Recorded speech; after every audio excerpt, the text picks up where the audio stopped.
Алло, балам, кандайсың? Ассаламу алейкум ата. Жакшы, өзүңүз кандайсыз? Балам, өлкөбүз үчүн маанилүү күн келатат. Ушундай оор кырдаалда эл үчүн чын жүрөктөн иштеп бере турган уул кыздар керек. Соттордогу башаламандыктарды токтотуп, адилеттүүлүктү орноткон, элге иш бере турган,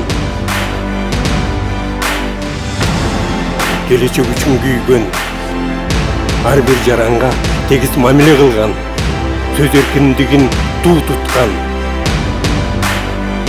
эскирген системаны талкалаш үчүн эрки жана духу адамдар керек. Чындыкты коркпой бетке айткан.